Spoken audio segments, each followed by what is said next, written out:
ভোটের আগে ফের রণক্ষেত্র অর্জুন সিং এর গড় ভাটপাড়া। রবিবার রাতে উত্তর চব্বিশ পরগনার জগদ্দল থানার সামনেই বিজেপি প্রার্থী রাজেশ কুমার এবং অর্জুন সিং এর ওপর হামলার অভিযোগ।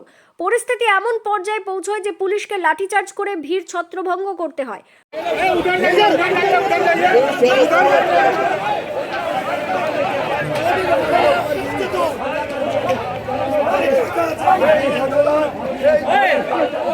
ঘটনার সূত্রপাত জগদ্দলের আটচালা বাগান এলাকায়। অভিযোগ, সেখানে তৃণমূল ও বিজেপি কর্মীদের মধ্যে ব্যাপক সংঘর্ষ বাধে।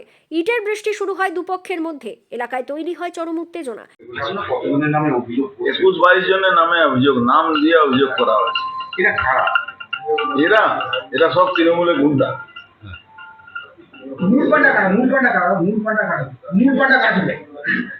মূল পান্ডা তো পার্থভৌমিকের ইনস্ট্রাকশন অ্যাকচুয়ালি কি আছে, এখানে এই দুজন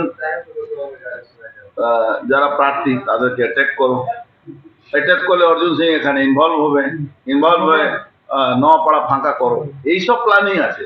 ও জানে না, মূর্খ আছে। ও প্ল্যানিং কিছু, পুলিশ ছাড়া তৃণমূল কাছে কিছু নেই। পুলিশের ইনস্ট্রাকশনে কালকে রাজেশ কুমার উপরে হামলা হয়েছে।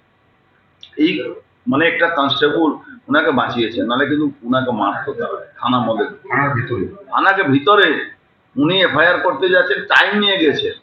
এটাও না, দেখুন পুলিশের লোক তো, উনি চাকরি করেছে, উনি টাইম নিয়ে টাইম নিয়ে গেছে, তারপরে ওনার উপরে হামলা। তার মানে এটা কি, সেই টাইমে 10:30টার সময় রাত্রিবেলা তৃণমূল ওখানে আন্দোলন করতে গেছে, ফুলচন্দন চড়াতে গেছে। ঠিক তারপরেই পবন সিং এর হ্যাঁ, ওখান দিয়ে ঘটনা ঘটার পরে যখন আমরা ফিরে আসি, আমরা অফিসেই বসেছিলাম, আর তার মধ্যেই শুনলাম বম চলছে, গুলি। আমার মেয়ে দৌড়ে গিয়ে আমাকে বললো হামলা হবে। তখন আমরা গিয়েছি, ওখানে যাওয়ার পরে দেখছি এরকম ঘটনা, একটা সিরিয়াস এবং গুলি লেগেছে। এর কি উদ্দেশ্য ছিল পবন সিংকে মারা? দেখুন, पवन सिंह আমাকে ওর সিকিউরিটি বলছিল कि सर 2 दिन से पवन सिंह पर फॉलो किया जा रहा है, 2 दिन से गाड़ी मोटरसाइकिल से आगे पीछे মানে এটা প্ল্যান করে, শুনলাম একটা প্ল্যানিং করে পুলিশকে দিয়ে, কিছু পুলিশকে মিলিয়ে অ্যাটাক করানো, ফাঁসানো, থানার মধ্যে হামলা করানো। তারপরে আমার মুভমেন্ট, জানে আমার মুভমেন্ট হবে, আমার মুভমেন্টের পরে আবার ছেলের উপরে হামলা, যেন ওরা গিয়ে এক জায়গায় বসে থাকবে, তার উপরে গিয়ে হামলা। একটা অল্টো গাড়ি থেকে নেবে বোমা গুলি চালিয়ে। এই ঘটনার প্রতিবাদে বিজেপি প্রার্থী রাজেশ কুমারকে নিয়ে জগদ্দল থানায় পৌঁছান অর্জুন সিং। অভিযোগ, থানার সামনেই তাদের ওপর হামলা চালানো হয়। বিজেপির দাবি, পুলিশের সামনেই তাদের কর্মীদের মারধর করা হয়েছে এবং পুলিশ ছিল নির্বিকার। অন্যদিকে তৃণমূলের পাল্টা দাবি, বিজেপি প্রথমে তাদের কর্মীদের ওপর চড়াও হয়েছিল। দেখুন, আপনাদের কাছে বুঝতে হবে বিধায়কের কি হয়েছে, তার সঙ্গে আমাদের এই গন্ডগোলটার সঙ্গে কোনো রিলেশন নেই। আমাদের বলছি, আবার শুনুন বলছি, আমাদের গন্ডগোলটা যেটা হয়েছে, আমাদের মেরেছে সেটা হয়েছে থানায়। আর বিধায়কের যেটা শুনেছি, আমরা দেখিনি, সেটা হচ্ছে ওনার বাড়ি থানা দিয়ে প্রায় 1-1.5 কিলোমিটার দূর। তো ওটা মিলিয়ে দেবেন না দয়া করে। আমাদের যে ঘটনা হয়েছে, আজকের সন্ধ্যাবেলায় আমাদের নির্বাচনী সভা ছিল 8 নম্বর ওয়ার্ডে। আমরা স্বাভাবিকভাবে ওই মিটিংয়ে আমরা ব্যস্ত ছিলাম। সবার মধ্যে আমরা শুনতে পারলাম যে আটচালা বাগানে আমাদের দুজন পার্টি কর্মীকে পার্টি অফিসের মধ্যে ঢুকে বিজেপি কর্মীরা মেরেছে এবং আমাদের ফ্লেক্স সব ছিঁড়ে ফেলে দিয়েছে। তো আমরা স্বাভাবিকভাবেই ওখান থেকে আমরা আটচালা বাগান ওই অফিসে এসেছি। আমরা ওখানে যখন এসেছি, শুনলাম যে দুজনকে মেরেছে, তারা হসপিটালে ভর্তি। তো হসপিটালে নিয়ে এসেছি, ওকে ট্রিটমেন্টের জন্য অ্যাডমিট করেছে। আমরা ওখানে পার্টি অফিসের সামনে আমরা সব বসছিলাম।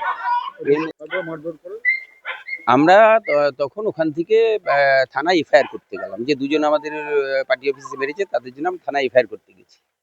আমাদের স্বাভাবিকভাবেই আমাদের কর্মী সমর্থক থানায় এফআইআর করতে গেছি। তখন আইসি জগদ্দল ওখানে ছিল না, স্বাভাবিকভাবেই আমরা বাইরে ওয়েট করছিলাম। সাডেনলি দেখলাম এক্সএমপি সিআইএসএফ নিয়ে নেমে আমাদের উপর চড়াও হলো। এই হচ্ছে ঘটনা। হ্যাঁ, থানার গেটের বাইরে আমরা ওয়েট করছিলাম আইসির জন্য, আইসি জগদ্দলের জন্য ওয়েট করছিলাম। হ্যাঁ, বললাম তো, আপনি ভেরি আনফর্চুনেট টু সে, যে কায়দায় হামলা হয়েছে পুলিশের চোখের সামনে, পুলিশ দাঁড়িয়ে, মানে আমরা যখন থানায় গেছি, পুলিশ নীরব দর্শক, সিআরপিএফ ভর্তি, তার সামনে এক্সএমপি সিআইএসএফ নিয়ে যে কায়দায় হামলা চালিয়েছে, মানে ভাষায় ব্যক্ত করতে পারবো। মানে কোনো গণতান্ত্রিক প্রক্রিয়ায় মানে এই জিনিস চলতে পারে না। মানে যে সেটা তোর সঙ্গে এটা এক না, তো সেটা আমি জানিও না। আমাদের যেখানে জগদ্দল থানায় ঘটনা হয়েছে তারপর আমি পরে শুনেছি সেটা থানা দিয়ে তার ডিস্টেন্স প্রায় 1.5-2 কিলোমিটার দূরে, তার সঙ্গে এটা কোনো রিলেশন নেই। বলা হচ্ছে যে এটা ওটা তো টোটালি আলাদা ঘটনা, ওটা কি ঘটেছে আমি জানিও না। বলা হচ্ছে যে আপনাদের দলের লোকজন পবন সিংকে লক্ষ্য করে গুলি চালাতে যায়, আর তার নিরাপত্তা রক্ষী সিআরপিএফ জওয়ান আহত হয়েছে। আমরা যেদিকে ছিলাম আর এক্স এমপি যেদিক দিয়ে এসছে, আমরা তো এদিকে ছেলেটা মার খেতে চলে গেছে, ওদিকে যাওয়ার কোনো প্রশ্নই ওঠে না। মানে কোনো অ্যাঙ্গেলেই ওটাকে ম্যাচ করতে পারবেন না, ওটা হয় না কোনোভাবে।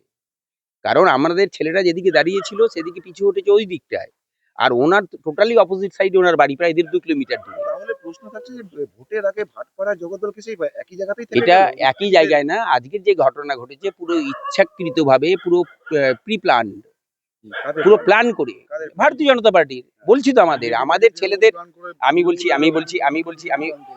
কি শুনুন, বিজেপি যেটা বলছে মিথ্যা কথা কেন বলছি, তার আগে ফার্স্ট টাইম যে ঘটনা ঘটেছে সেটা আটচালা বাগানে আমাদের পার্টি অফিসে দুটো ছেলে বসছিল, তাদের ভিতরে ঢুকে মেরেছে, তাতে আমাদের ফ্লেক্স সব ছিঁড়ে দিয়েছে, আমাদের ক্যান্ডিডেট সব ফ্লেক্স ছিঁড়ে দিয়েছে, ওদের মেরেছে। সেই ঘটনা শুনে আমরা এসেছি, ওরা হসপিটালে অ্যাডমিট আছে। তারপর আমরা ওই অফিসে যখন বসেছিলাম তখন স্বাভাবিকভাবেই আমরা থানায় এফআইআর করতে গেছি। এখন পর্যন্ত ধরে নিন 4-5 জন হবে। এই ভাড়া গোলঘর হসপিটালে 2 জন ভর্তি আছে, আর এই এখন দেখলেন এই প্রাথমিক চিকিৎসা করে সৌরভ সিং বেরোলো। পরিস্থিতি সামাল দিতে বিশাল পুলিশ বাহিনী ও র্যাফ নামানো হয়েছে। এলাকায় এখনও চাপা উত্তেজনা রয়েছে। দ্বিতীয় দফা ভোটের প্রাক্কালে এই রক্তক্ষয়ী সংঘর্ষ এখন হাবড়া ভাটপাড়া অঞ্চলের অন্যতম বড় উদ্বেগের কারণ হয়ে দাঁড়িয়েছে।